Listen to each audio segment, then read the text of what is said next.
Hello, this is the Stories Beside channel. I release videos every day for you. Subscribe and click the bell. Even in her dream, a sense of joyful excitement had started to dawn on her. She was dreaming of her husband.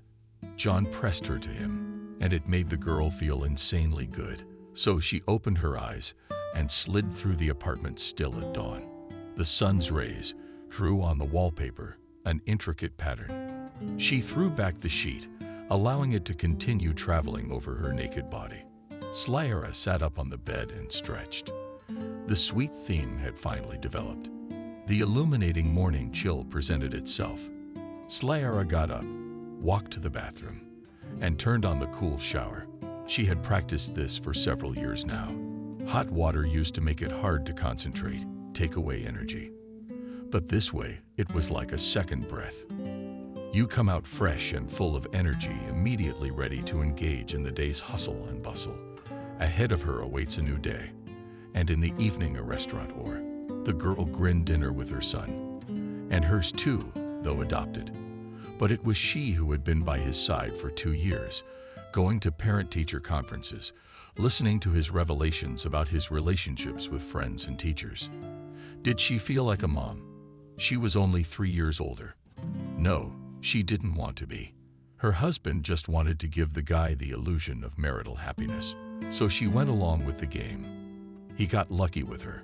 He was 38 when they met. His first wife, Jacob's mother, passed away when he was only 4 years old. The guy often told Clara that he does not even remember what she looked like. The boy was raised by his grandmother Marlo on his mother. She was physically weak, and every year her health was deteriorating. It was enough only for the most basic care of food and clothes for the child. Therefore, Slaga in the person of Jacob got a Terry triplets, which in addition was in the midst of puberty. No one could find a common language with the teenager.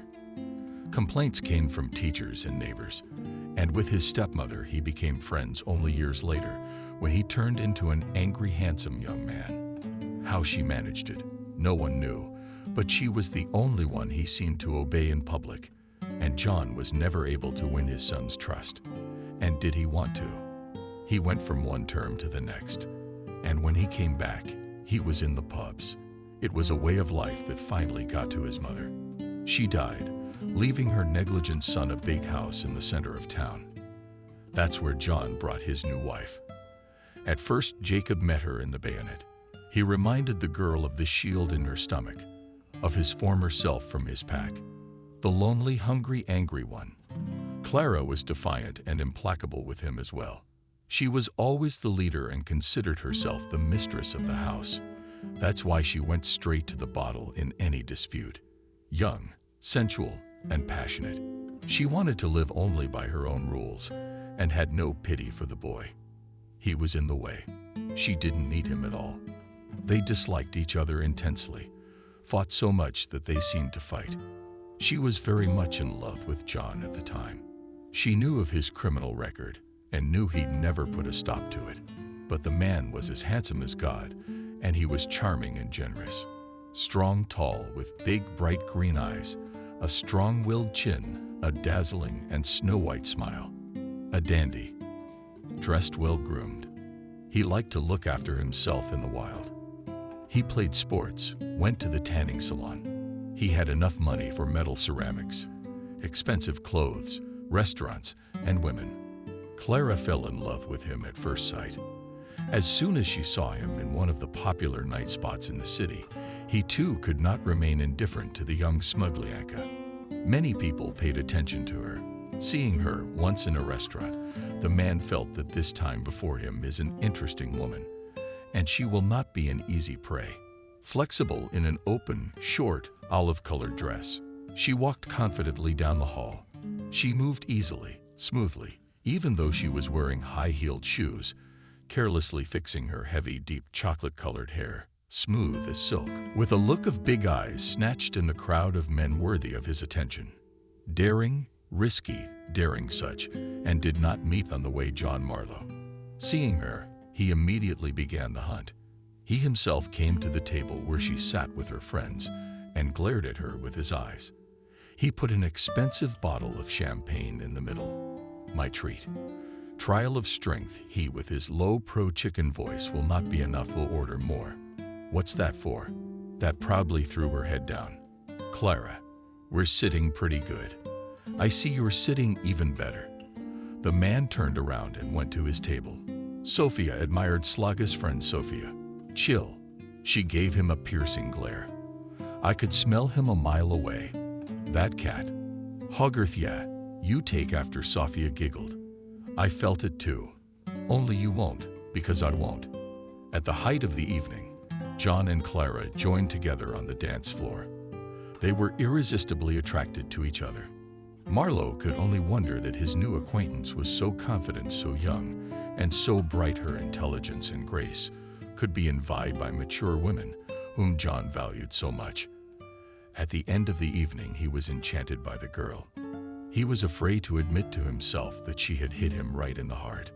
The daring, swarthy girl was unlike the ladies he had met before. She was interesting. Among the many charming, intelligent, and beautiful women, she stood out. An inexplicable thrill arose in the soul of the man. He wanted to drown in his relationship with her. John caught himself thinking that all his previous romances were boring. Unremarkable meetings with a slight tinge of sympathy. How many of them had been so evocative of his quiet interest? Dozens, hundreds. In general, John moved only one desire to satisfy sexual hunger and replenish his male collection. By and large, they were ladies for a night, for a week, at best for a month. But Slaga, she attracted her sensuality, her passion, and at the same time was in the border boyfriend. With her you could get drunk, talk frankly, and even get mind-blowing quality sex. I didn't want to part with her. She was looking for strength, such inner confidence that involuntarily there was a desire to obey, trust, give into the hands of this goddess all the reins of love and enjoy. John had seen other beauties like her, but they didn't have the charms that Clara had. He wanted her all the time. Every movement of her gaze was like a volcano of desire, an unparalleled rare trait. He was amazed to find himself admiring her swift gait, the radiant smile, the way she gestured. John realized that an early unexplored feeling had stirred in the back of his mind. It was an attraction. The condition was unusual for him. He was bathed in the cocktail, the excitement, the involvement. He couldn't understand what it was about this girl that attracted him. It was something elusive. He didn't feel a shadow of embarrassment in her presence. He had every fantasy with her. Next to Clara, he was physically aroused, uninhibited and bold. He did not immediately realize that it was his woman. At first he just went to the light, flew to the young girl like a moth. Only later he noticed that he never got bored near her, never thought about business or about someone else. She absorbed all his attention, and she ridiculously came to him with stupid talk about love or pathetic sentimental feelings. Next to her one could be any debauchery, drunken, schoolboyish. John realized that in front of him was a strong personality, and whatever their relationship in the future, he would not be able to possess her completely. The girl would always have her own world hidden from him. Only at will she will open the door to him, but will not let him in completely. Let's get married. He proposed to her a week after we met. So serious, she laughed. Yeah, I think we're right for each other. Or maybe I'm wrong, he asked. No, it looked like it. Clara nodded and made her way to his lips. John felt himself getting turned on. I'll be yours. The girl slowly backed away from him. If you show class tonight. Clara drilled the man with her velvet brown eyes, and John moved to follow her. Such games thrilled him, boosted his male ego, released his instincts. To my place, he suggested. Let's go. Clara shook her head, and her luxurious hair spread over her round shoulders. Soon, they were speeding by cab through the night city. Entering the rented apartment, Slaga herself led him to the bedroom. The room was in semi-darkness. She turned on only one night lamp. The girl, without false shame, threw off her dress. There was nothing under it. John followed her example. He looked admiringly at her slender young body, then boldly approached her and embraced her. In intimacy, she belonged completely. He was resourceful, then pitching left, then slipping away, then passionate, then indifferent. Always different, always unpredictable. He enjoyed his woman, her animal, magnetism. A look, not arbitrary body movements, atomic size. Next to her, the whole world was just a backdrop for their love. John married her and brought her into the house as a mistress. The new status was to her liking. She enthusiastically took care of repairs and household problems. Marlowe's son was confronted with the fact of his marriage and told to obey Slaga. The teenager circled the newlyweds with a contemptuous look, glared, and locked himself in his room. For a month, he barely spoke to them one syllable, answering questions and avoiding all contact. In time, he got used to it, but in every way he showed his contempt for his newfound mother. And with his father, he was cold. Of course, he had no time for his son. During the day, he disappeared on his business, in the evening in the bedroom with his young wife. But the boy's behavior irritated him. One night, when John was asleep, the girl drank champagne in the kitchen. She heard a key turn in the lock. It was Jacob, returning from a nightclub. He walked into the kitchen and saw Clara sitting in just her panties on the windowsill. "Hey you, we need to talk," she started. "I demand basic respect from you. Why don't you go stripper first? Who the hell are you to pay attention to you?" Jacob replied, "I'm kind of your mom. You know, Dad's got a new term coming up. He's not gonna let go of his habits. You didn't have time to draw your father here, and you thought you knew everything about everyone. I don't mean that kind of longing. Father had the sea." At these words, Clara jumped up to the teenager and slapped him. "You say that again, I'll bury you, puppy. You don't realize who you're dealing with." I'm the only one who understood Jacob, at first taken aback, then rubbed the sore spot with his hand, and suddenly sharply grabbed Clara by the arms and pinned behind her back, bent her forward. "I'll try to do it again. You're older, but think with your head. Who are you smiling at? I'm taller than you and stronger. I've been fighting for a long time. So get out of here before you get your ass kicked." The guy let the girl go. Wow. A cheeky grin spread across his face. "You're not as easy as you look." She got a kick out of him. "Okay, you surprised me, come to me. Now that you've started, I take my ambition back." Jacob looked at the swarthy, beautiful girl. She was good. The guy decided to use her and tell his father about it. "I'll take you," excitedly, he said. "Take off your clothes." The girl gasped, and he turned on the camera. Jacob approached her and possessed her. In his emerald eyes, only hatred shone. Then he left her alone, picked up his things from the floor. He went to his room. He filmed the whole process in his room several times. He watched the video. "So much for the dirt. I'll show my father tomorrow," he decided as he fell asleep. The guy woke up to someone's hands caressing. His body threw back the sheet. He tried to push her away. Yesterday's contact was for fun. Liar. What a wheezing cunt. Jacob grabbed the girl by the neck and threw her on her stomach. "Where is the father?" he asked. When it was over, "Where did he go?" whispered Clara. "What time is it?" 12 o'clock. Through the open window could be heard the car rumble of people's voices, children's laughter. It was a day off and many people were leaving for the dacha. She got up and went to take a shower. She came back half an hour later. "You hear that? Can you stop walking around the house naked?" Jacob turned to her. "You're your father's value, but to me you're one of 1,000. We'll see about that." The girl glared at him. Together, they stayed in his bedroom until deep into the night. Waking up at 0 o'clock, Jacob went into the kitchen. The house was dark. That's odd. His father never came back. He got worried, then went to his room. It was empty. Jacob woke up Clara. "Father is still gone," he told her. The girl reluctantly got out of bed, fumbled with the sheet, and took the phone from the nightstand. Dialed Marlowe's number several times. No answer, she sighed. Strange, he hadn't set foot in a casino in 3 months. He hasn't been hitting on any chicks yet. "I'm on a roll. Come on, get dressed. Let's hit the hot spots. I pulled on a wide sweater and jeans over my naked body. Clara jumped into the driver's seat, pressed the klaxon a few times. Why are you ringing the whole street? Jacob approached and got indignant. Sit down, son. And frowned. Intuition tells me that I need to hurry. The engine roared and the car took off. Drove it just as I loved it. As they say, without brakes. In this case, it was not even in the figurative sense. But we quickly bypassed all the unfortunate places. Marlowe Sr. was nowhere to be seen. There is only one place left. The girl stretched out. And in a couple of minutes they arrived at the police station. Yes, yes, tired nodded the duty officer.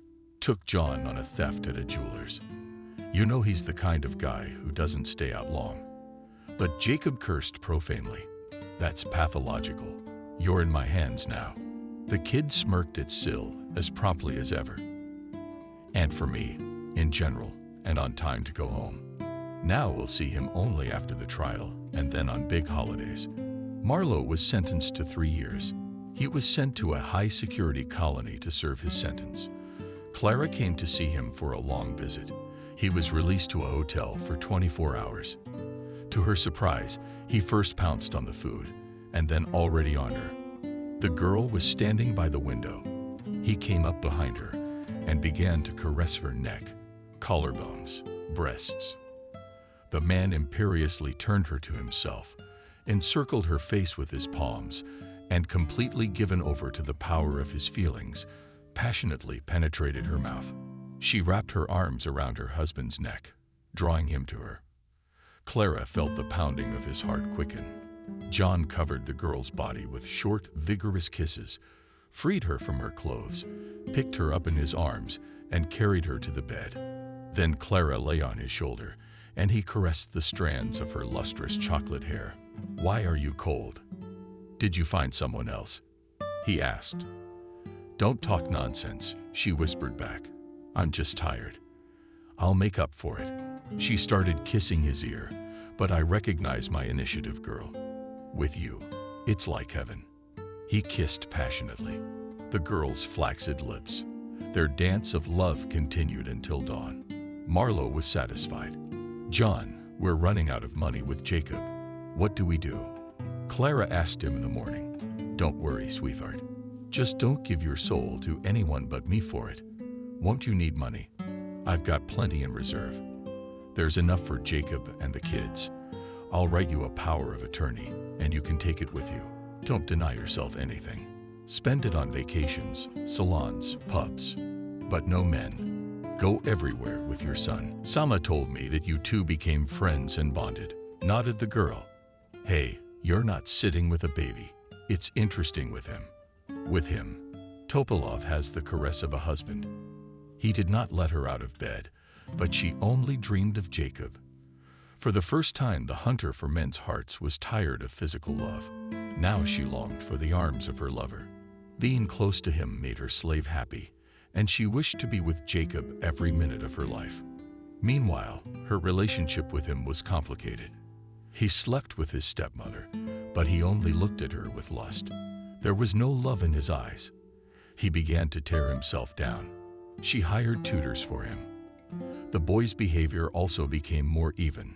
He expressed less to those around him, showed patience and loyalty. Perhaps the reason was their sexual games, which drained his energy.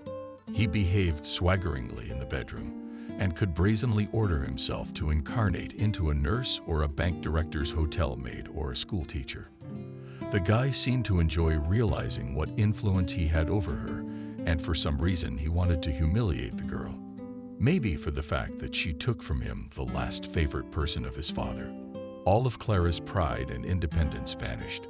She was ready to serve her idol every minute, to fulfill any whims, to be a thing for this handsome, strong guy. She was afraid that one day he would leave her, love her for real, and forget about her. Clara realized that she also had a certain power over the guy, over his body, but she never got hold of the young man's soul, no matter how hard she tried. When she returned home from the colony from her husband's house, there was a surprise waiting for her. Jacob put her things in a bag and put her out the door. The girl's heart almost stopped. She beat helplessly at the door with her fists, but he did not open it. Finally, his head showed through the window. "Why are you banging on the door so hard?" Jacob was mad. She flew to the window and reached for it. "Don't you recognize your car? You don't need it anymore. Let me in the house and we'll talk. You're running away now. You'll get me in bed and you'll be the boss again." "No, I won't." Go back to the Decemberist's husband and he'll be sarcastic to the end. Is that how you get jealous? I'm happy. Who do you want me to share with? Will I share you? Will you share with others? Not with my father. The girl figured him out. That's why you needed me to prove to yourself that you're better. A psychologist came into the bathhouse. No, you didn't. I don't need you at all. I will live here with a girl young, decent, and gentle. And you're boring. You belong in a whorehouse. I'll broom you out of here. You can't go on without me. You'll ruin the girl's life. Innocence is not your thing. You're just like your father. You just missed him. He confessed. My little bastard. Clark's eyes filled with tears. If you command it, I'll do whatever you want. I beg you, open up. There she went again. He closed the window in her face. I have your father's power of attorney for the money. Without it, you're nothing. Did she yell as loud as she could? Your blackmail won't work. Jacob's back out on the street. I'll get by. I'll earn my own money. But leave me alone. Let me breathe clean air. I'm letting you go forever. Live in your father's rented apartment. I don't mind. Just stay away from me. Jacob, I'll tell my father. He's with you. I don't know what he'll do. She was tearing her hair out of her chest in despair. Do whatever you want. I don't care, as long as I'm free from your yoke. To live like a normal guy. I don't need your poison of lust anymore. What are you doing? My boy, how can you do this? I love you more than life. I've torn my soul out. I idolized you. How will you live? My father gave me the money, not you. You're wrong. I've had an account opened for me for a long time. Clara, go away. You've sunk to the bottom of the pile. Is there no one to comfort you but me? The girl, gritting her teeth, grabbed the bag by the handles and dragged it along the ground. Soon, along with a block of dust, she disappeared behind the gates of the house. Jacob breathed a sigh of relief. He knew that if Clara had come in and touched his body, he would not have been able to resist, would have drowned in debauchery again. She drew him in, she gave him intoxicating pleasure, and he dissolved more and more into her. The guy realized that he would never have a life of his own. As long as she was around, he would not notice reality. Only lust and lust took over his soul. Eventually, he would lose his human form and turn into an insatiable animal. 5 years passed. Marlo sat still, and Jacob never heard from her again. Her father tried to track her down from prison, used his connections, but she disappeared, as if vaporized. True, the money from one of Marlo Sr.'s accounts disappeared with her. Jacob. Now it seemed he was completely free. The boy remembered with horror how the first time he had broken down at the mere thought of Clara. The body bored, and the soul rejected the silent image. In time, all passions began to be forgotten, and he began to live an ordinary life. Having finished school and institute, he got a job. His day invariably began with a cup of Americano. Coffee was available on his desk. When Jacob studied the entries in his diary, today he had several articles to write and process. After all, he had been a correspondent for the popular local magazine, Evening Lightsmansk, for a month now. He took a sip of coffee as the computer dipped burned, the drink invigorating. That's when the phone rang. Jacob, are you in the newsroom? He heard the voice of an old acquaintance of Holmes and Miranda's father. Yes, for many years she combined her work as a pathologist and part-time police expert. Yeah, I was gonna do some work. I've got a story for you. We just brought in a Jane Doe with no ID, no visible injuries on the body. What did she die of? We don't know yet. I'd love to have you on the case. I wish I could charge iPhones for you. ceiling on the anatomical theater. Miranda didn't allow outsiders. But Jacob was allowed. For one thing, she had a long and hopeless crush on Marlowe Sr. in the second place. She liked the boy's articles. They were truthful, based on facts without the slightest tendency toward jaundice. Jacob, of course, marveled at how one could maintain loyalty and feelings for his father for so many years. And it was also a mystery to him why the man had earned such loyalty and love. You couldn't find a woman like Holmes by daylight. Jacob cast an interested glance at her aged but well-groomed, not beautiful, a redhead with a scattering of freckles on her cheeks, short boyish haircut, a shrewd look in her blue eyes, thin as a birch, and most importantly strong, determined. In general, involuntarily, in addition to respect, there is sympathy. Miranda, did the body of the sheet return at this moment? Or have I forgotten everything in the world? Dark, smooth hair, eyebrows like seagulls in flight, beautiful lips, straight, precise nose, perfect, swarthy body.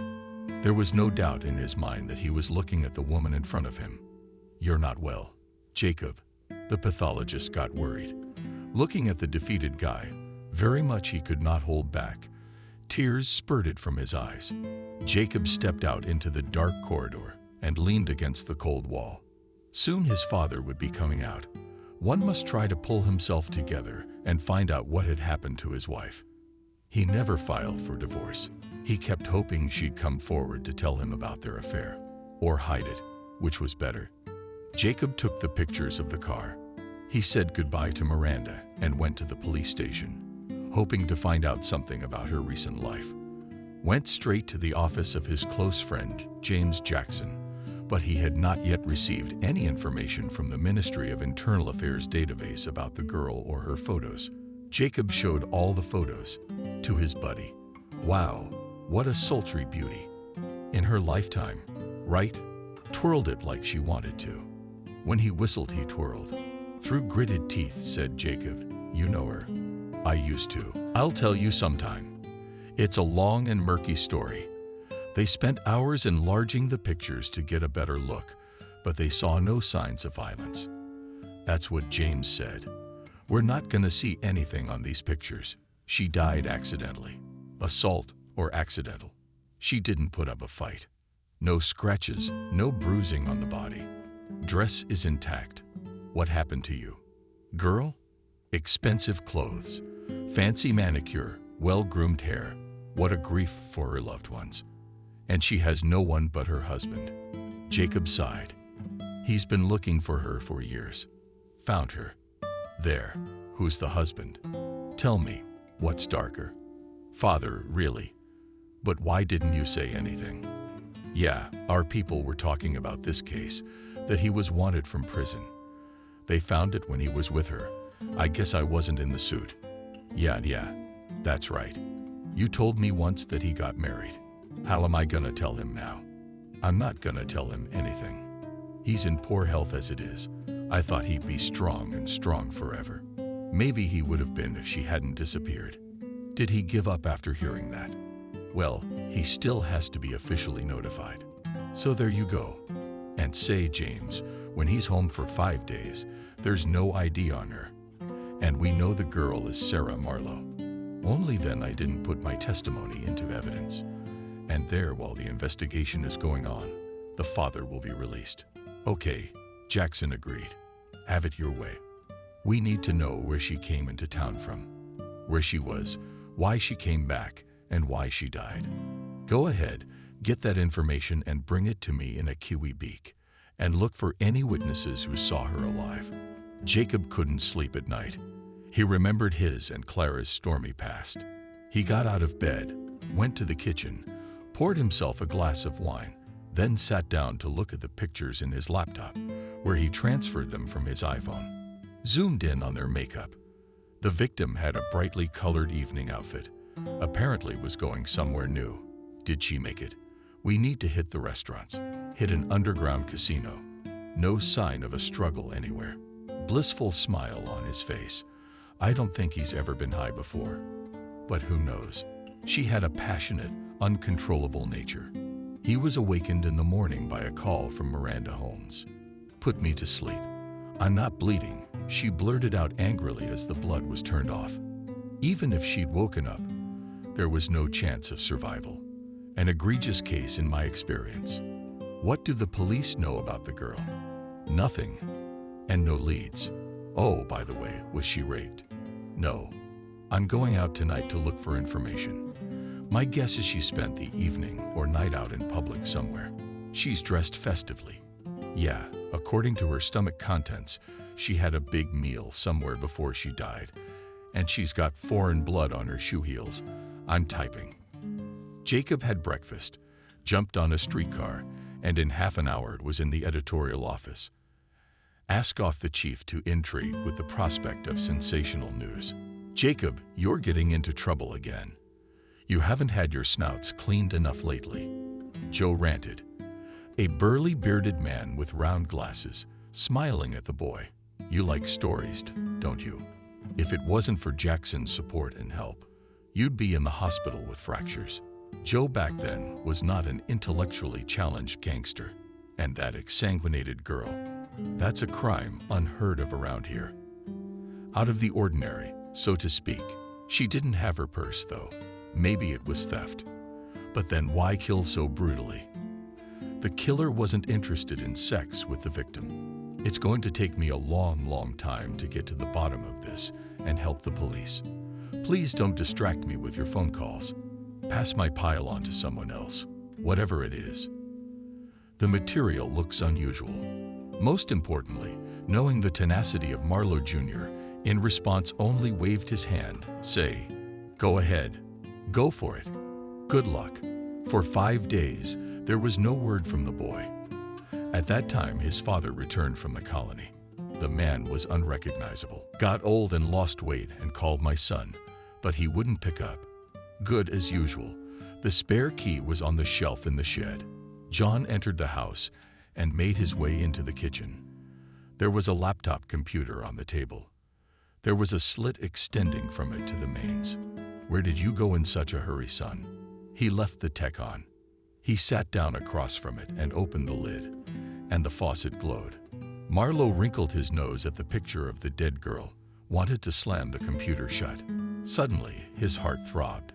He took a closer look at the picture and realized who was in front of him, and was literally dumbfounded. He wheezed and fell to the floor. John Marlowe woke up in his bedroom. Not usual were the aromas of clean linen and the freshness of roasted coffee beans. His son sat beside him. "How are you, Dad?" he asked thoughtfully, adjusting the blanket. "I'm all right. I've come down. Clara died." "Yeah, I found out by accident when Holmes called me over. Thought I'd see a stranger. And then this happened. She was murdered. Why? I wish I'd known. But Daddy's still here. You rest and recuperate. You shouldn't be worried." "Oh, son, I lived only in the hope that I would find her and see her." And now Jacob's heart ached with pity, looking at his grief-stricken father. How could I tell him everything? Now he would kill them with his own hands. Let this secret never be revealed. No, and I'll keep silent. What does it matter now? We'll find the father of the murderers, believe me. "All right, son, I'll live while I wait," the man said, falling asleep. Jacob went to shower without appetite, swallowed a sandwich, and froze at the kitchen table in one pose, all pondering the results of his investigation. The state of mind was devastated. The story was too personal. There were too many white spots in it. He used to be interested in racy crime stories. Now a young woman who loved him had been murdered. Grief shattered his father. The secrets of their relationship darkened his soul. Jacob perked up. "It is necessary to call the editorial office. Joe has news, but please allow me to rest today. I'm at my limit. Have you been traveling?" The guy sighed heavily, walked to his room, and collapsed on his bed. He didn't wake up until sunset. He dialed Jackson. He's been collecting information on Clark, too. A lot of it matched. Turns out, right after she broke up with Jacob, she went to the countryside. She had a fake passport and soaked in lies. Life was the governor's mistress for a long time. The retired general's kept woman met with high-ranking bureaucrats. Jacob had visited the places where the girl had lately lived, and he was lying when he told his father he would find the killers. He'd already found the culprit. Only a few days ago, he had been sitting in a railroad car, amazed at what he had learned. Having stayed in the small Volga town for a very short time, he discovered not only the motives of the crime committed, but also looked into the eyes of the person who hated him. It was a woman. Of course, for men were favored voluptuously. Perhaps some would like to put her in her place for her willfulness and rebelliousness. But to kill still at the train station, Jacob learned that she had traveled to Minsk on false documents. The investigation was helped by photos of the girl, which Jacob had kept from the time of their close acquaintance. Curly, lush, white blonde gladly told him that a local famous courtesan had bought a ticket from her. Only, she said, it was Lisa. Everyone here knew her. Cavaliers came to see the young woman from all over the region. As soon as an expensive foreign car drove off down the streets, everyone knew in which yard she'd stop. Lisa rented a comfortable private house in the town with a well-maintained yard and modern renovation. She never liked to do housework, so she had a housekeeper. Jacob found her on a neighboring street. The thin woman of about 50 years old with traces of former beauty on her face told him that, according to her information, Lisa had gone to the city to her old friend. To his delight, she told him her first and last name. Jacob shuddered. The name Kelly Dean had often been on Clara's tongue when they lived with her, the girl spending evenings at FGC hotspots, that classmate of hers had said. "Oh, right. I have her number on my cell phone." Without hesitation, Marlowe Jr. dialed it. Kelly picked up the phone and was immediately behind the hall. "How long it's been since she's heard from him. I went to the sea," she praised herself. "She's doing well on her own." "Yes, alone. She didn't want to come with me." "So you met in town recently?" "Yes, we met the night before I left. We went to a bar. We had a great time, like when we were young. She never stopped loving you. She kept asking me if I knew anything." "I see. Well, I'll call you if you need anything." "Okay, I'm on the phone. But let me ask you what you're calling for. And you're looking for a connection like old love never fades. You want to find her." "No, I'll explain it all some other time." "Later means never." Sad, sighed Kelly. "I know you guys, and you're still living in the same place. Or did you move somewhere else? But none of the handsome like you did not ask to marry.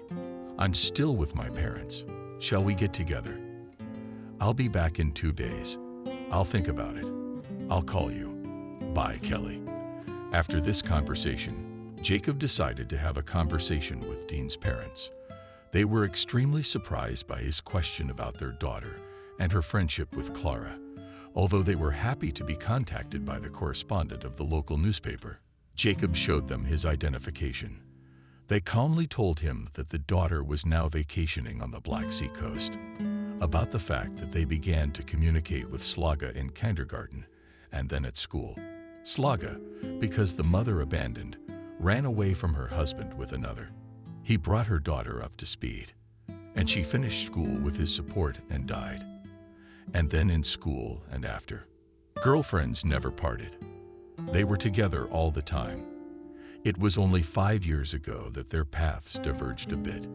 Clara moved away, and Kelly saw her less often, and then stopped talking about her friend altogether. Kelly and Jacob thought they'd had a fight, something they hadn't shared. Jacob didn't tell them about Clark's death, just asked about mutual friends and took their contacts. It was so strange to dig into the past of a woman who had almost consumed him with her insane lust for passion. Turns out, she was also a head-turner in school and excelled in her studies. Hunting for the stronger sex Clara began in her walls. It was clear because the men who told about her immediately chewed face, eyes lit up and palms covered from the guys.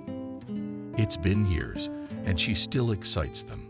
Though how long has it been since I myself got rid of the vicious attraction? The more people Jacob interviewed, the more obvious it became that Clara and Kelly really were, As they say, inseparable. People were sure to characterize their friendship. It was a strange relationship, a classmate said. A full-figured red-headed girl strolling through the park with a stroller. Jacob was curious what she meant. Why did you have that opinion? But she's always been a favorite, a leader. And in junior high, she had girlfriends who obeyed her. And then Kelly outshone everyone else. She's always seemed like the difficult one. Quiet, but she'd get her way. So she sang along to Clara's line. And soon she became an indispensable friend. Like she fought off everyone. Dispelled all those who were with her. She didn't tolerate competition. She was arrogant and proud and with us. And everyone liked Slaga. She was outgoing and generous. We all thought that after school they'd split up because it was incomprehensible how such different girls could be friends for so many years. But Dean wouldn't let Clara out of her clutches. Do you think she wanted a lasting relationship with Clara? It's hard to know. She's a very shady lady. Jacob was the last one to interview Zhenka in Vasilkiv. According to the information he had gathered, he had previously been madly in love with Kelly. Jacob looked with interest at the man who was able to resist Slaga and chose her friend. They met near the city administration office. Jacob was approached by a short, stocky man. He shook his hand firmly. Why do you ask about them? Rick wondered, talking about how he perceived the girls' friendship in his school days. He scratched the back of his head as he saw them together in Minsk. Self-waste not shutting up. They didn't even notice me, even though I was passing close by. I thought about it, but wow, I haven't had feelings for Kelly for a long time. I've forgiven her. It's all in the past for me. And they still have a strong friendship. Forgiven for what? Jacob's on the rebound. So she wouldn't let Kelly go out with me. So she lied to me. Told her we slept together, and I told her I loved her. When in fact, we didn't. Tell me, Rick, why didn't it happen? Because Clara is very beautiful. Men were crazy about her. She's just not my type. I don't like a predator, smiled the young man. I see. But thank you for the information and assessment of those long ago events. So, can you tell me what happened? Someone killed Clark. By the looks of it, one of our own. That's terrible. Of course, Rick's got his hands full. She was a bitch, but she didn't deserve to die. Yeah, hardly anyone would kill her for manipulating other people's feelings. You'd have to really hate her. I haven't come across one yet, Jacob reasoned. But it's a good thing I didn't kill her myself. He thought. Yeah, she seemed to have more sympathy in class than Kelly. They disliked her, forgave her a lot, but only because she was a favorite of Clark's. She even complained to me once that she was fed up with the role and wanted to step out of her friend's shadow. But then we had a conflict, and I do not know about the further development of events. Jacob was suddenly disturbed by this information. Kelly had not given him the impression of a loyal friend before, despite the fact that he had seen her several times. Intuition told the guy that behind the innocent appearance of the girl hides not noble motives. He decided for himself that he would meet her at the station and digest her. Jacob personally called her back and played the interested in a date bow. To his surprise, Dean came completely enthralled. I blatantly started toward him. Where are we going to go with you afterward? Will you rent a hotel? More like of a girl on the phone. Do not chase horses. We need everything in order. First, I'll feed you at the restaurant. Then I'll take you to bed. What do you say? Agreed. Jacob shared his plan with them alive. They met in the evening in the city park. Let me back you up, James suggested. If she's the killer, nothing can stop her. Make sure she doesn't feed you to us. Criminals rarely change their MO. A girl might realize you suspect her, and Kelly's openness to intimacy could be a trap. I'll get a room near you. I'll introduce my operatives to you. James, it's unnecessary that I can't handle the girl. Trust me, Jacob. In the criminal underworld, a lot of people put on the guise of decency and appear weak. In reality, they're usually unscrupulous and ruthless. Well, agreed with Comrade Marlowe Jr. having agreed the guys left Jacob to the hotel and the police to the police station. He still had to study a lot of information on the case to formalize it properly. A day later, Jackson revealed to Jacob the new facts that his colleagues had dug up at Dean's place of residence. Jacob had no sooner finished his morning coffee in the hotel restaurant than the name James popped up on his iPhone. Jacob, I was right. These are the circumstances. Anyway, at the hospital where our suspect works, 6 young women OD'd in a month on her shift.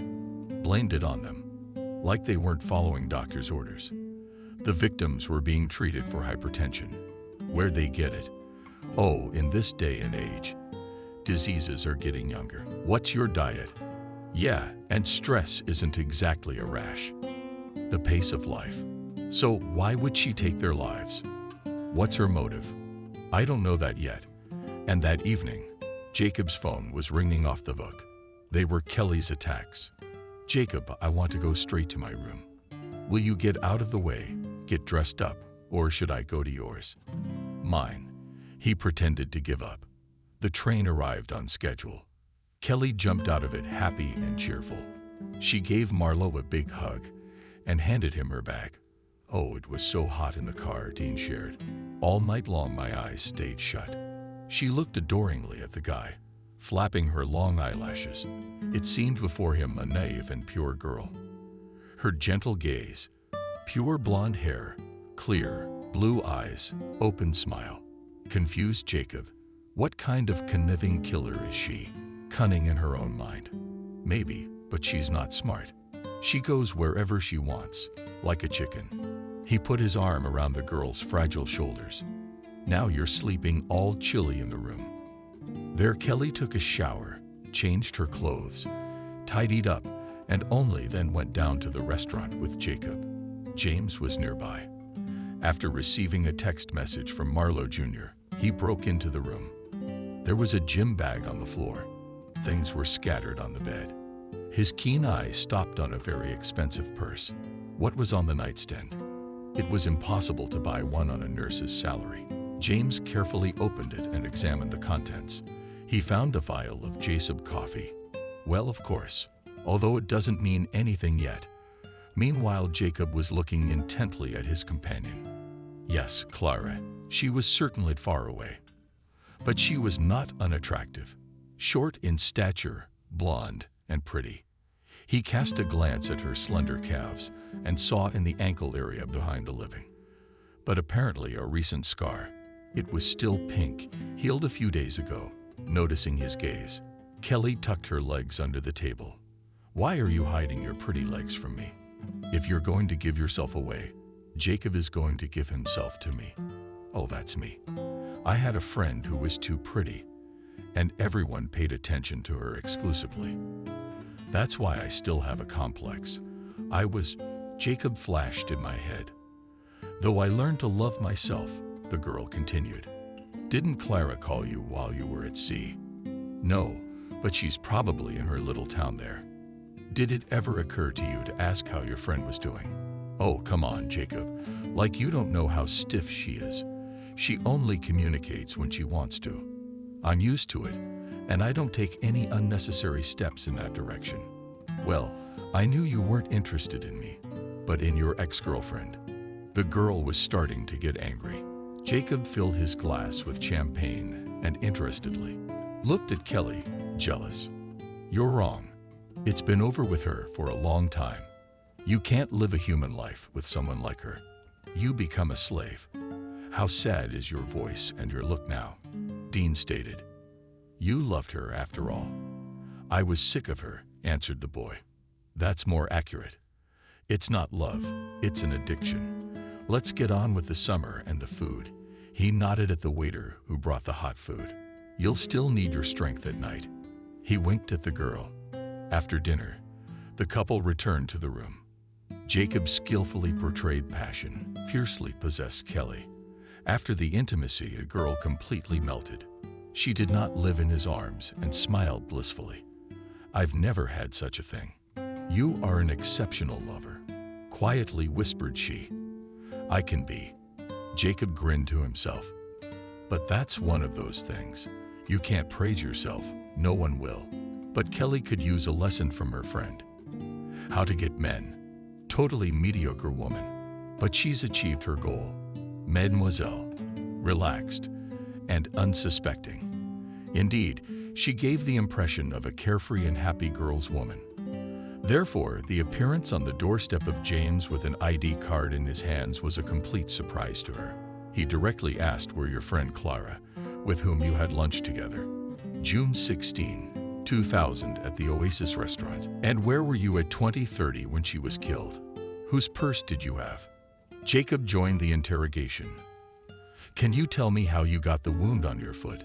Did you unhook your shoe? Guys, I don't understand what's going on. Kelly, on what grounds are you asking me? I was with my friend at a restaurant. So what? Were you the last person to see her alive? And then she died. Jackson wouldn't stop. Oh, but I didn't even know that. Kelly theatrically flailed her arms. I saw her alive, healthy. Jacob walked over to the table and took his purse from it. He went to the bank, risking being made a fool of. Clara came to see me this afternoon with that purse, and it belongs to her. After saying that, Kelly expelled and started throwing her things and anything else she could get her hands on at the guys. But James and Jacob quickly coped with unmasked John Jackson, properly charged her with murder, told her to change her clothes, take with her the necessities of life, and took her out in handcuffs to the street. There she got into a police car and immediately tried them on. She did not scream anymore, only looked angrily at everyone around her. Further interrogations of the girl showed that the friendship was trouble for her. Kelly had always been possessed by an all-consuming envy and jealousy, so her friend had accepted death from this feeling. Dean's confession was frightful. Jackson allowed a friend to be present, and he heard the whole story in its entirety. As soon as I saw Clara in our class, I immediately hated her. She didn't have to do anything to get attention. She was the center of attention. The guys and male teachers loved her, and the girls loved her. She was always generous and easy to talk to. Yes, she was an idol. Everyone admired her, imitated her manner of speaking, dressing, moving. Only no one succeeded. Only she had naturally inimitable animal magnetism, as simply attracted to her, and that was the only thing that pissed me off too. I resisted as much as I could. I wanted to be better than her and more interesting to others. Only time showed that she was the one who had all the sympathy, the fancy clothes, the endless male attention. She'd give me something from her closet. I took it. How did it piss me off? Taking her socks, settling for the men she dumped. Was that fair? And in high school, she had a fight with me and Jenka, the only guy who chose me over her, but she didn't want him. He wasn't her kind of guy, and he wasn't interested in her, so she still couldn't let me be happy for a while. I am Clara. She turned to Jacob the devil. It was important to her to possess everyone around her, and the only way to stop it was to wipe her off the face of the earth. All I did was wait for the moment of vengeance, and it came. I persuaded her to go to the seaside together, but before we went to a restaurant. She had a nice hotel in town. I was in a humble motel, and then it was just a matter of technique. I spiked her coffee, man. And as we were walking back through the wasteland, she felt sick, realizing she didn't have long to live. I revealed to her the true reasons for her behavior somehow weakened, and she managed to stab me in the leg with her heel.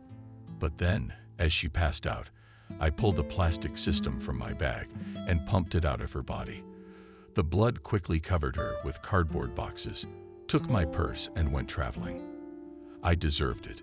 There was plenty of money in Marienka's purse, enough for me and for clothes, and for a delicious meal, and for rented accommodation at sea.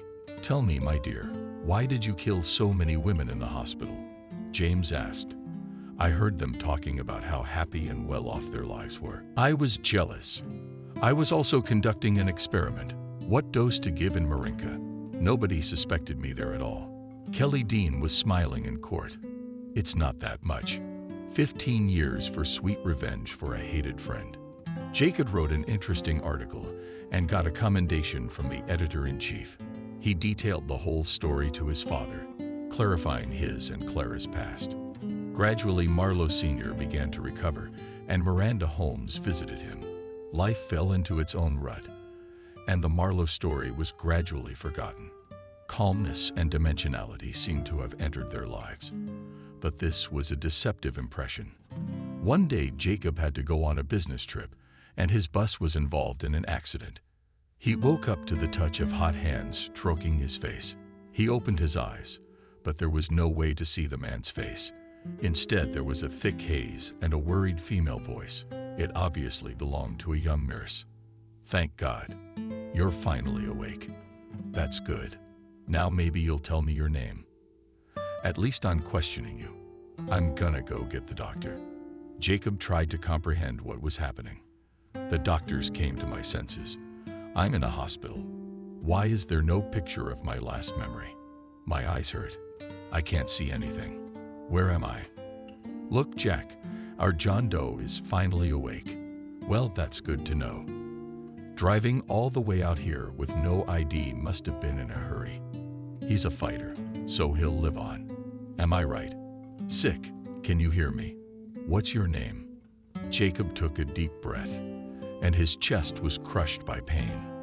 Tried to open his eyes, which were dark, so he whispered. Weakened his voice. "Jacob, I'm Marlowe." "Jacob, you mean? And where you live, do you remember?" The boy strained his memory, but he couldn't remember anything about himself. A blank slate. Feels like he just started living today, and mumbled, "I don't know. I feel pain. Can't see out of my eyes." In such a helpless position, Jacob stayed in the hospital for more than 3 weeks.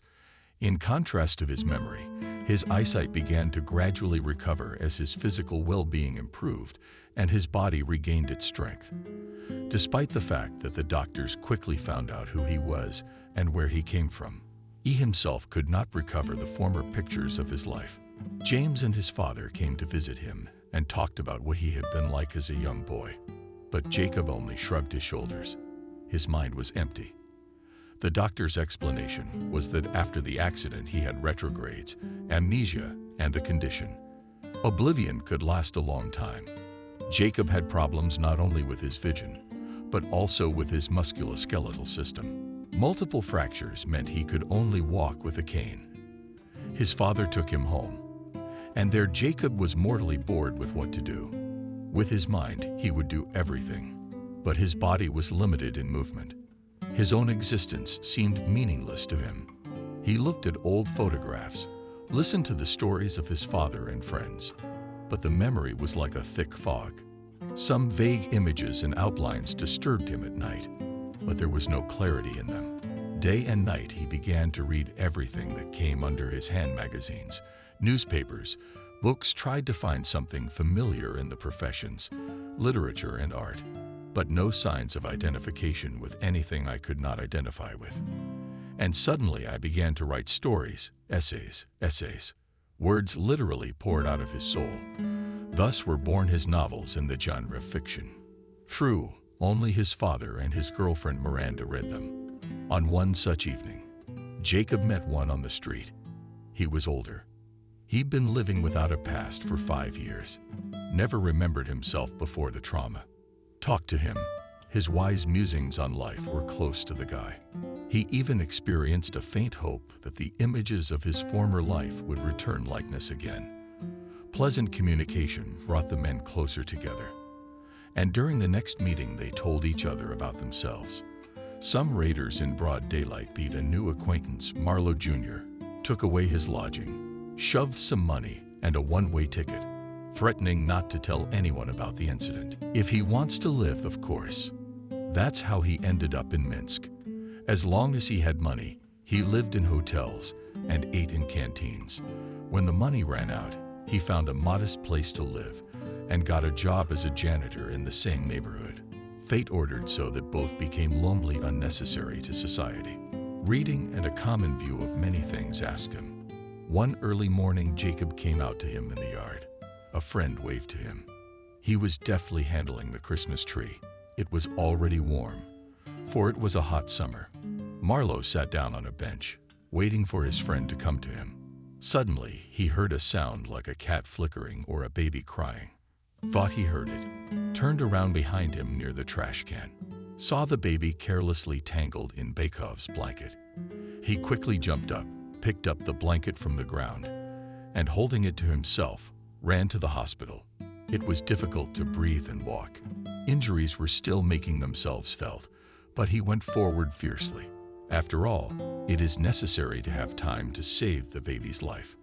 Was the mother's heart indifferent at the moment when she abandoned her child? Even animals do not do that to their offspring. Ran to the nearest department, took the baby immediately to the children's hospital. They were surprised that the lame Jacob so quickly overcame more than 2 kilometers. Returning home, the boy told his father and his buddy about the unexpected find. Marlowe Sr., at the request of his son, found out where the baby had been sent. It turned out that he saved the girl.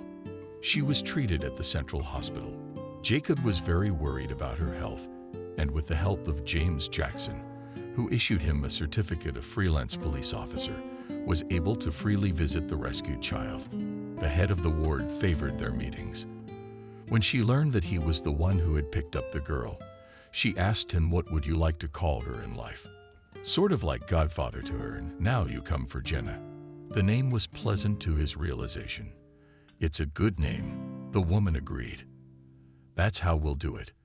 The foundling case went straight to Jackson's desk.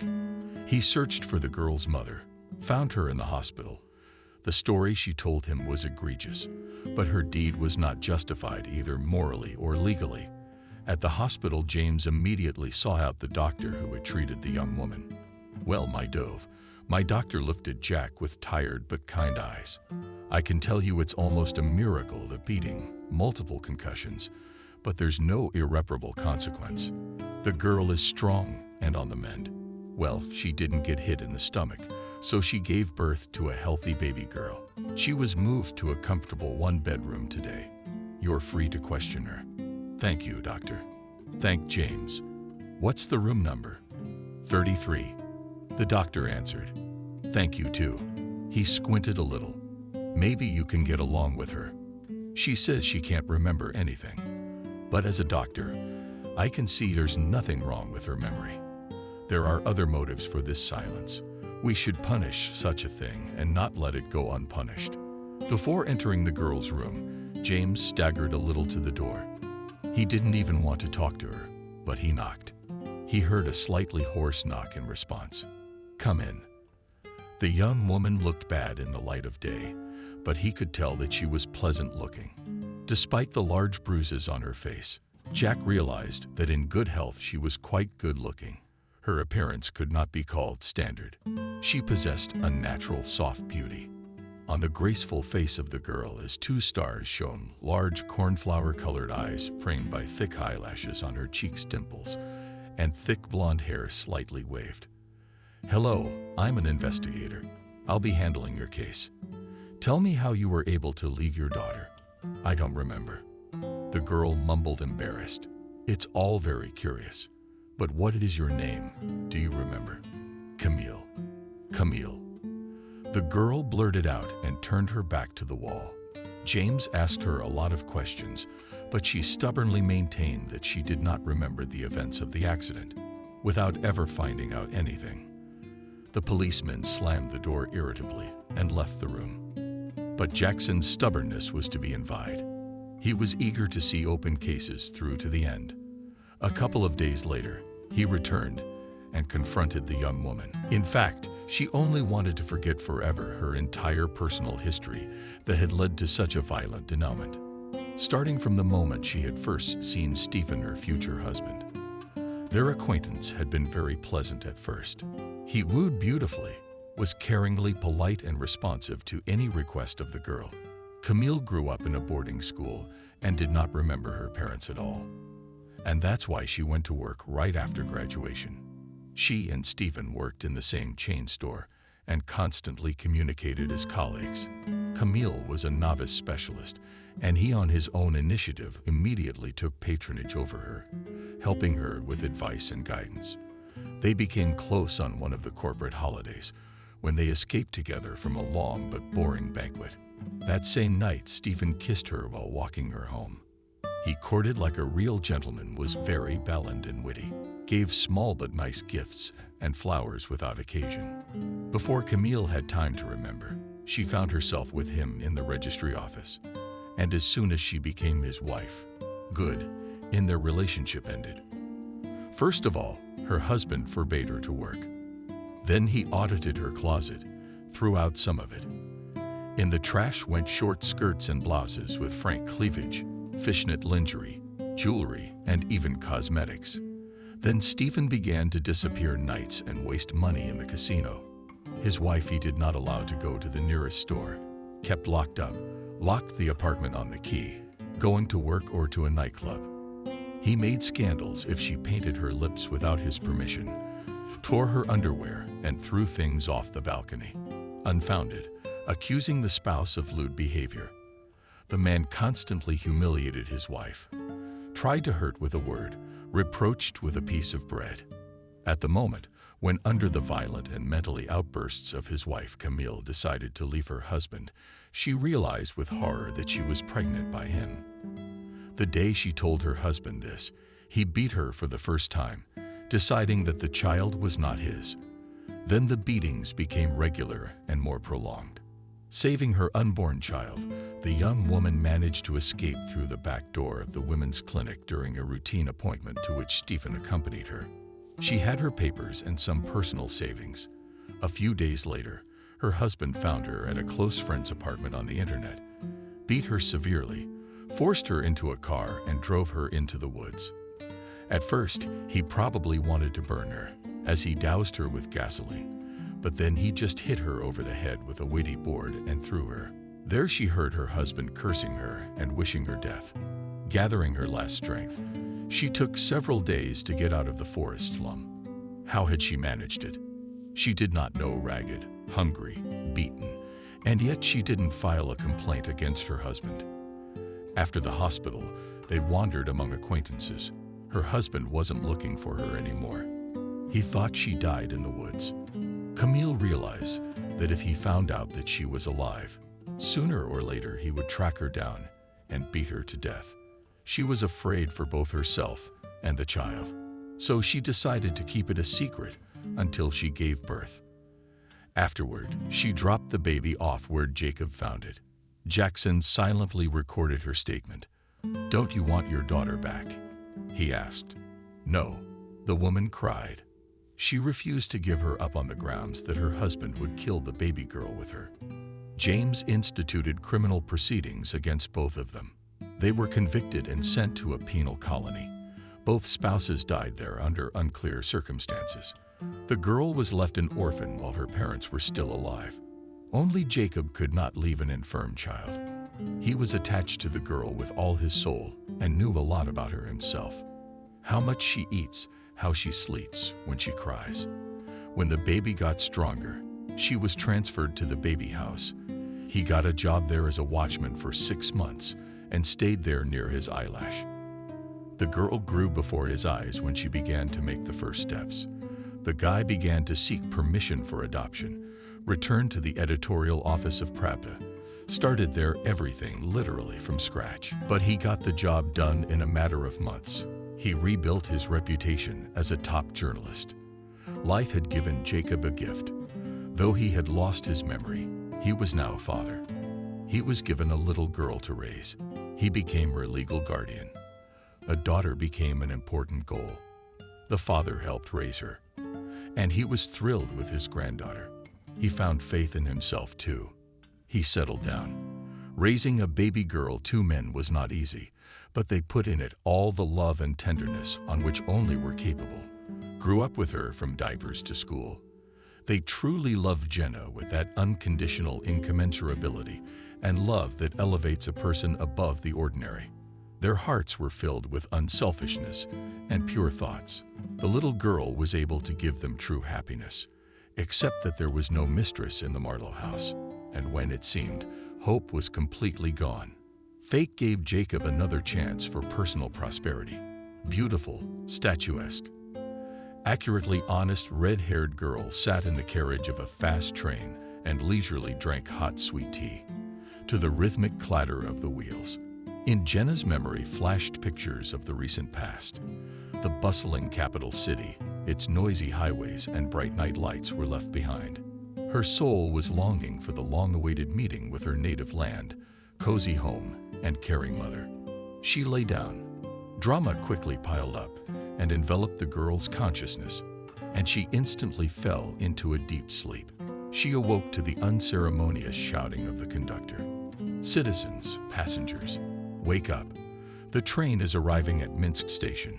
Standing time is 3 minutes."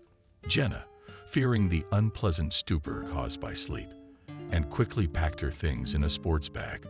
Outside the window flashed cityscapes and the train was beginning to break. Jenna stepped out of the carriage in the late afternoon, although it was still daylight. The station was empty. Only someone's face flashed in the window of the station and immediately disappeared. The girl took offense and sighed. How long had it been since she had been in Minsk? Moved on the way home. She went back to the past, to her childhood and youth. She remembered how she jumped on the sleepers and got a reprimand from her mother for such behavior. But this did not stop the girl and ride on the platform together with her friend Jenna drew cells and played classics. True, the station duty officer dispersed them, explaining that it was dangerous. But the bench with a comfortable backrest is special, wonderful, memorable. How many girls whose secrets she knows? Jenna took a seat. Her hand gently stroked the roughness of time, the planks. Here was the inscription preserved. Jenna plus Jacob. James had done it. He was in love with her, and she sympathized with Lek too. Now James was not the last person in Minsk. She read Jacob's article about his investigation of a terrible crime in the city, and it was committed by a girl out for revenge. What kind of terrible, soul-crushing feelings are there? Jenna's been friends with Jacob since she was 5. Ran into their house, and the boy's father was serving another sentence. Jenna still doesn't remember him now. She saw him a couple times when he came home from prison. But then all Jacob's friends were asked to go home, and Grandma Valia cried, wiping her face with her apron and kissing her son on the top of his head. Then all together again. Lazar Paraski and the apple trees in their orchard. They played both hide and seek and catch up. Often James would join them. He was a terrible thug and a brawler when he was a kid. We used to go to school together over a small climb. It wasn't scary. After school, we'd walk on the playground, throwing their briefcases in a pile. Her father would take them for a motorcycle ride on a summer evening if the mood struck him. Jenna thought that even now she felt the track and pressed James against it with every fiber of her soul and cell of her body, as she had once done in the cradle of that motorcycle. Jacob was good. He was the tallest, sitting in the saddle behind his father. Jenna liked school. She was good at math, physics, chemistry, but she was especially excited to learn the basics of biology. She easily grasped the laws of development of living nature, in awe of learning about the unique processes that trigger the mechanisms of life at the cellular level. She liked to learn the physiology and anatomy of the human body, so she wanted to become a doctor at the age of 10.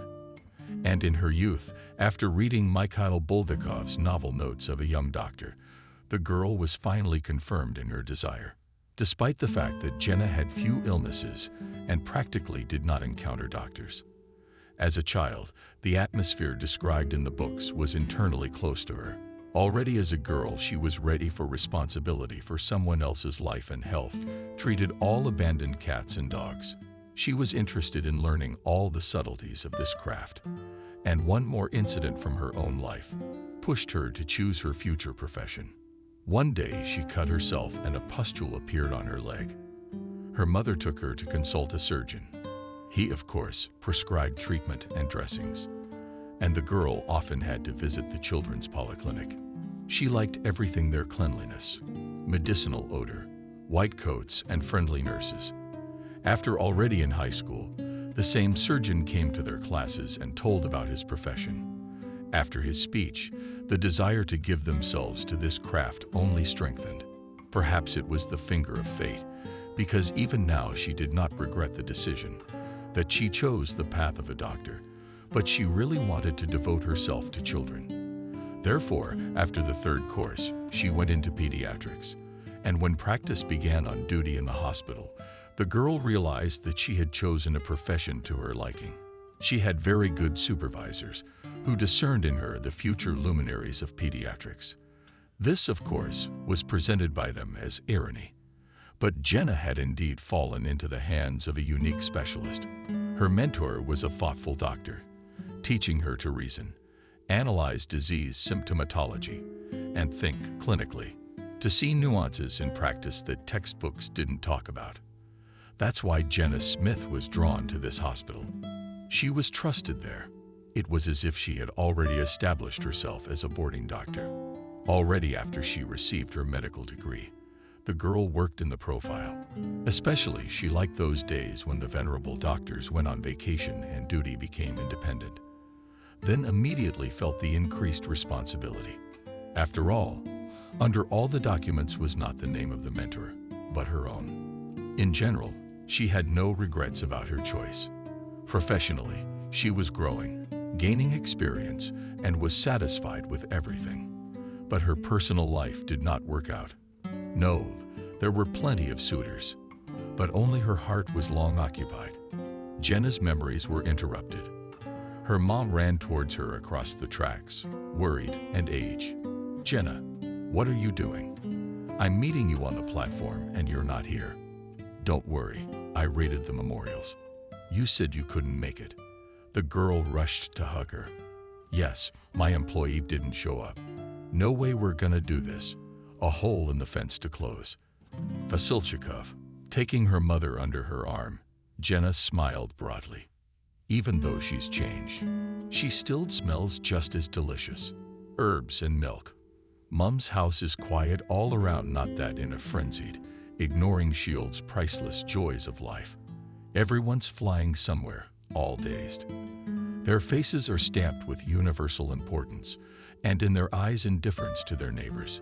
What can you do? The rhythm of the capital. At home, everything was as before. The same curtains, perfect cleanliness, the smell of freshly cooked fresh soup. Everything was the same. And what could change?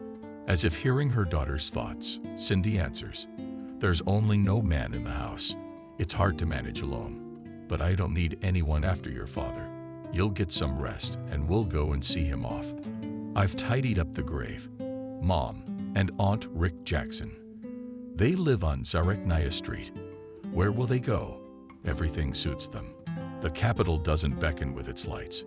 We pensioners have our own life.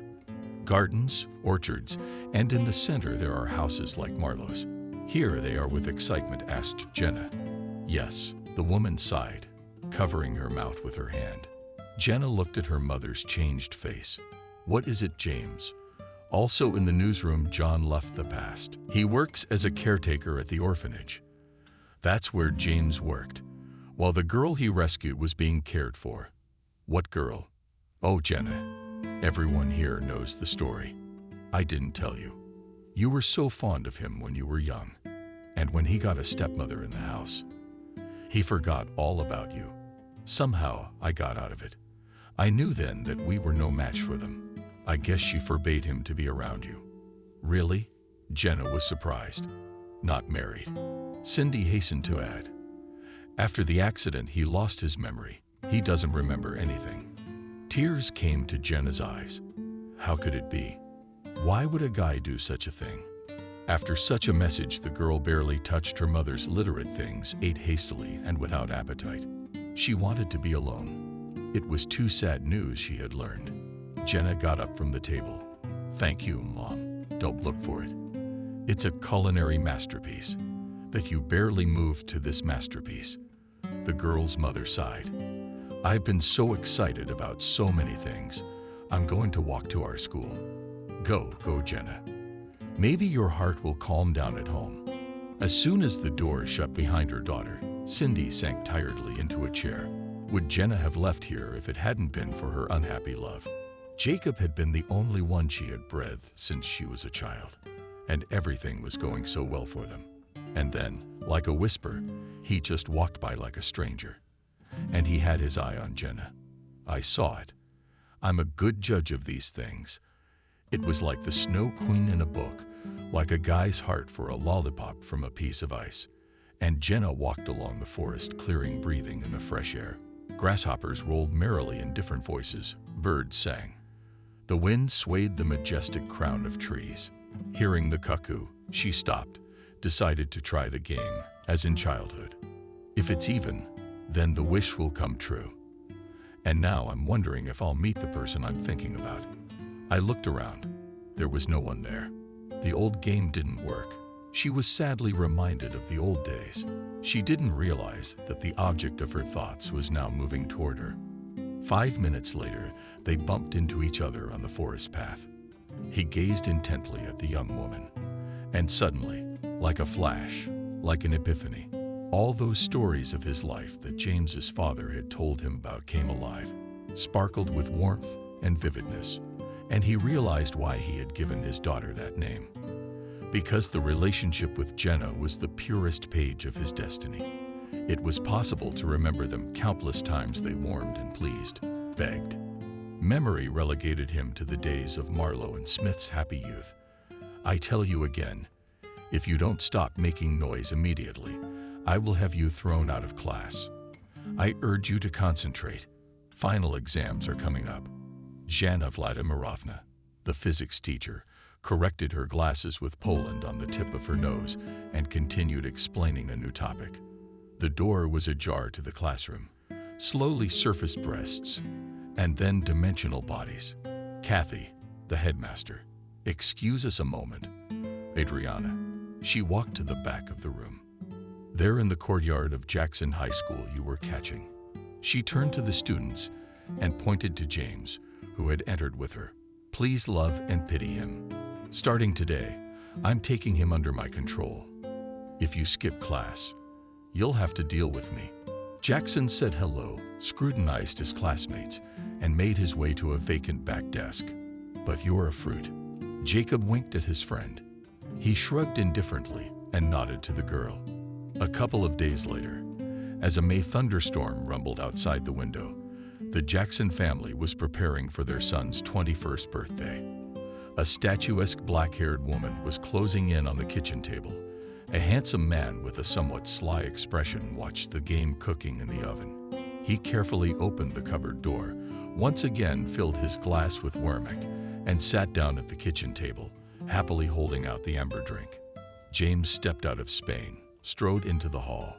Nancy stopped arranging the dishes on the table and looked thoughtfully at her son. How fast has time flown by? He was a baby, and now he was a grown-up boy. She slowly sat down on the stool. Tears came to the woman's eyes. James, have you grown up? Graduated from high school and into the army. Quietly, she mumbled and sobbed. Mom, stop getting wet. He hugged her and gently wiped her wet cheek. The Nancy doorbell rang. Immediately fussed at the table, the shining face of Jacob appeared in the doorway. He came in and looked at his friend appraisingly. You've made your point. He commented on Jackson's strict new suit. Quietly, James put his index finger to his lips. Now the parents will be gone. Change. A present, right? He explained. I don't want to offend. Jacob nodded understandingly. How's the chicken? Nancy shouted toward the kitchen. When Rick heard his wife's voice, he rummaged around the kitchen with a glass in his hand. Finally, he set it down behind a flower pot on the windowsill and walked into the hall. His wife looked up at him. Yes, a cooked game, she said.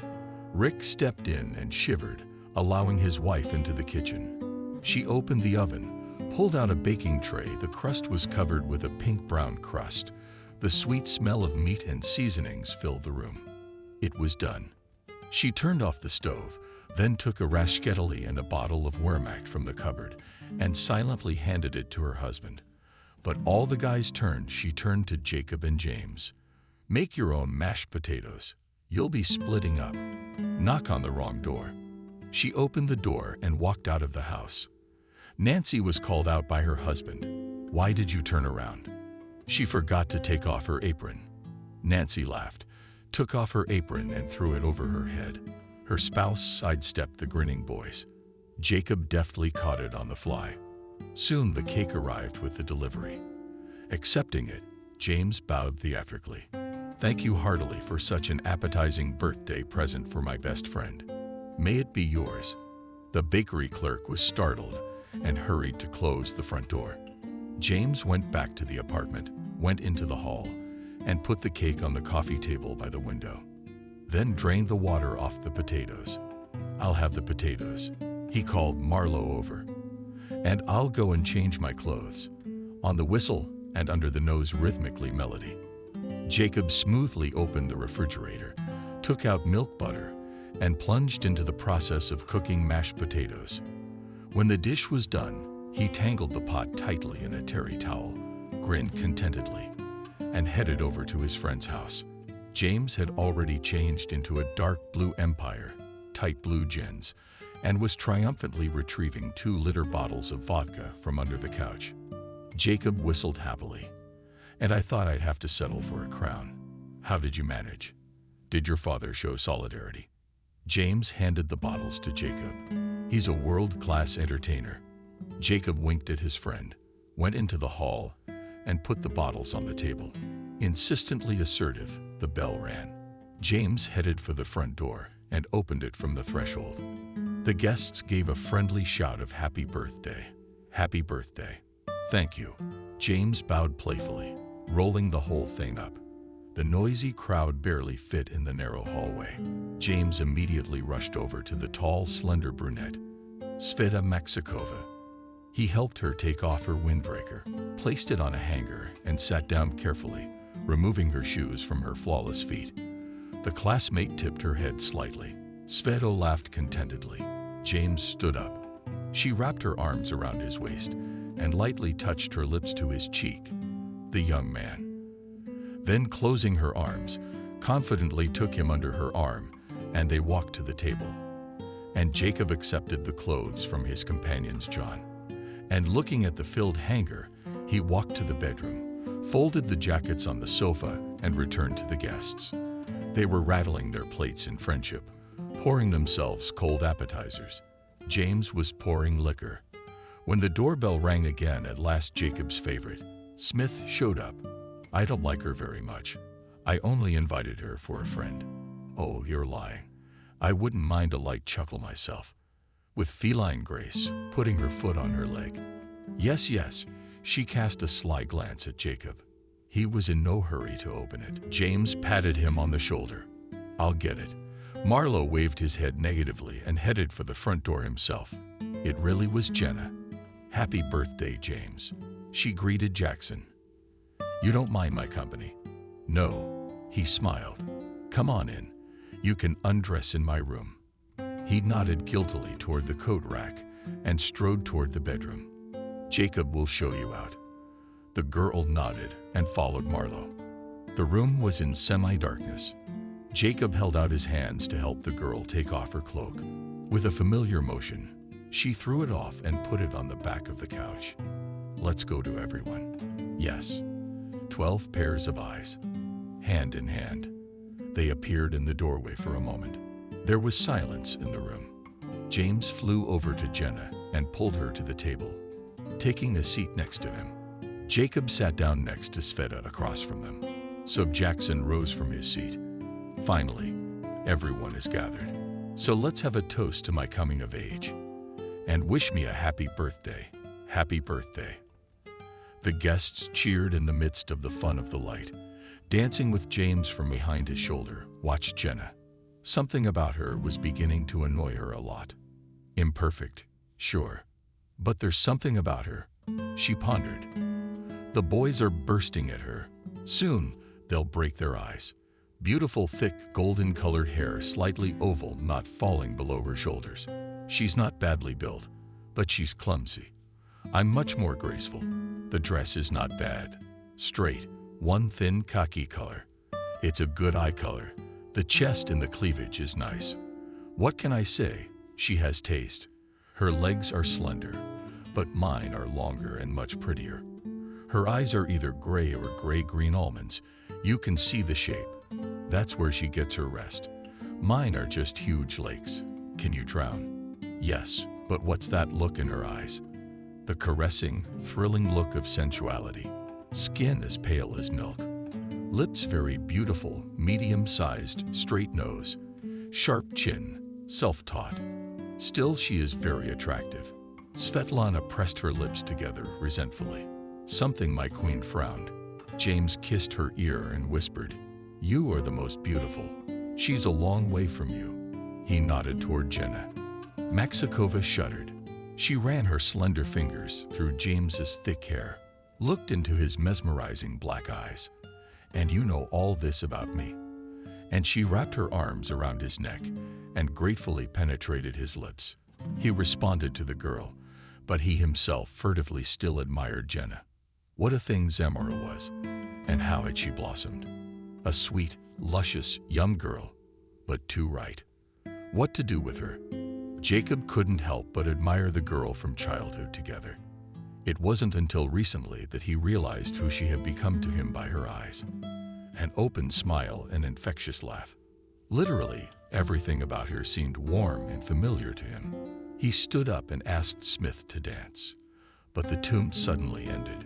James quickly jumped to the music center, set a new track, and the music spilled into the room. That clever rascal, drowning out the human voices. Jacob put his arms around Jenna. Her closeness made him feel infinitely happy. She tossed mismatched hair over her face. Jacob said slightly audibly, "Your hair smells of the summer variety."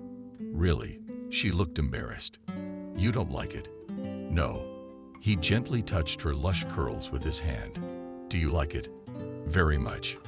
The girl laughed softly, and Jacob felt that she relaxed in his arms. The girl, swaying to the beat of the music, rolled in the palm of her hand a delicious pink apple. She looked at Jacob with Jenna and smiled contentedly. The feeling that had erupted between them pleased her. Sure, Jacob was a prominent guy, handsome with a charming smile and monarch eyes. He was an object of attention for the opposite sex. But James had been her loyal admirer for years. Yes, and his looks were demonic. She looked in his direction, tall, slender with perfect facial features. "He feels every movement of my soul." A smile plays across his face. He gets up from the table, walks over, touches my neck, gently runs his fingers through my hair. There is no peace next to James.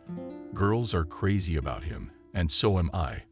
I'm in love with his searing black eyes and hair the color of a crow's wing. His humor, his plasticity. I'd tear anyone apart if she wants to take him away from me.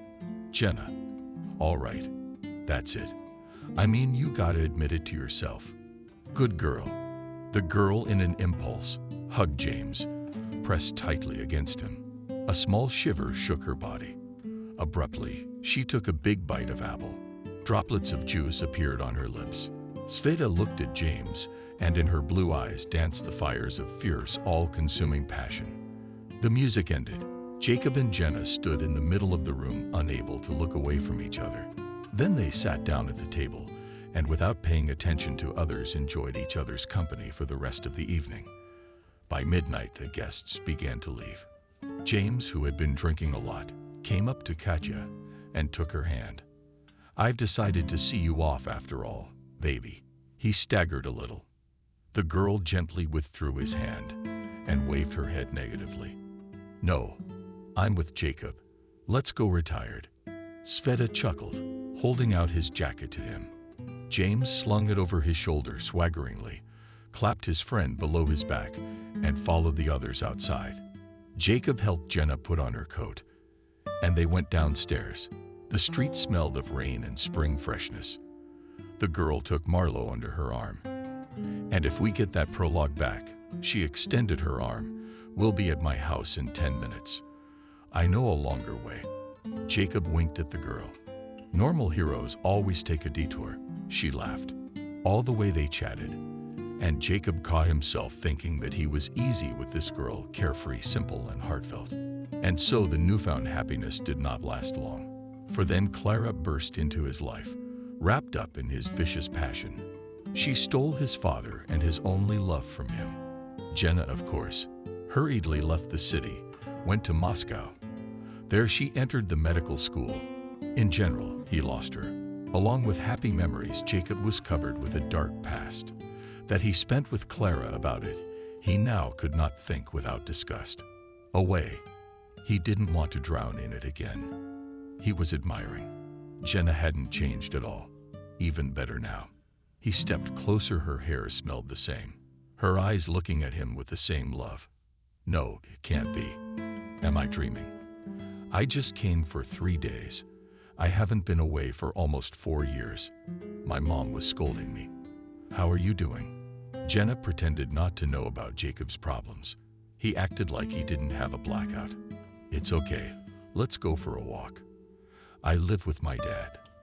And I have a daughter, and he has a granddaughter who's heard about this story. What a horror. Well done. You did the honorable thing. I guess we're responsible for those we tame. What's her name, Jenna? Oh, great. So we're namesakes. Yeah, Jacob smiled. You'll get to know her. Anyway, they walked hand in hand for a long time, like they used to. They reminisced a lot about childhood and youth, laughed a lot, especially long laughs about how he would walk her home, choosing the long way around to be near her longer. Jenna noticed that Jacob was limping, but still did not ask anything. He opened up on his own. He told how he had miraculously survived the accident, how he had been treated in the hospital for a long time, and then spent a year recovering. With pain in his voice, he told about how he had found the girl. And then suddenly he asked, "Are you married?" "No," laughed Jenna. "I have not met someone like you," and blushed. Jacob pretended not to notice the embarrassment of the girl and hiding, seized by his excitement, said goodbye at her house. "But it's okay for now. I'll see you around. I see your mom. She's watching out the window like she did when she was young. You're coming to meet your namesake." "Of course I will." "Yeah, my mom's a Sherlock Holmes in a skirt." While Jacob, despite being tired from the road and excited to meet her, Jenna stayed up all night. Thoughts swirled endlessly in her head. How come their paths had diverged back in high school? Why had he become indifferent? It was obvious even now that he needed her. She felt that Jacob truly loved her. How today his eyes shone with happiness. You can't hide that. Yes, he did. He'd gotten his memory back in one fell swoop. As soon as he saw her, that means something. And she, oh, how she wanted a confession. But it didn't happen. Something unknown to her had happened in the past, and today he was silent. For the next 2 days, the old friends were inseparable. Little Jenna joined their company. They took many walks in the forest belt, picked strawberries together, counted cuckoos and shrieks together, and laughed. They were good together, as they had been long ago, in their school days. Daughter Jacob in such an atmosphere felt at ease, as if in the company of peers. But it was. Jacob and Jenna immersed themselves in their happy childhood. Jenna's mother. When her daughter ran home for a snack, she just shook her head. And when she was about to walk her to the night train and heard that Jacob was going to do it, she took a little offense, but only a little, because she understood. They stood on the platform, hushed, watching the approaching train. Jenna's heart plummeted somewhere downward. She grabbed Jacob by the neck. "I've always loved you alone." Jacob kissed her back long and tenderly. "I know, kitten. I just realized everything too. Only now it's probably too late." Jenna didn't answer him. She got into the carriage all the way back to the capital. Only nothing went well for her there. And in a month she was rushing to Minsk again. When the train approached the station of her childhood, she saw a young man sitting on the very bench boldly labeled Jenna. Plus Jacob took a closer look, and Jacob jumped off the foot of the carriage, rushed to meet him. And he was already limping a little too, and rushed toward her. "Did you not leave here for a month?" The girl whispered in his ear. "Yes, I waited." He laughed and hugged Jenna tightly. I felt today that you will come back, and I will not let you go anywhere now. Jacob hugged the girl even tighter. Let's go, my love. Tears of joy spurted from Jenna's eyes. They flowed down her cheeks, and Jacob tried to stop them with his kisses, saying, Come on, Jenna, we're together now. It's okay. And taking hands as in the good old days, and immediately went to his house. Dazed with happiness, we didn't talk the whole way. And what to say when everything is clear? It was very good for the two of them.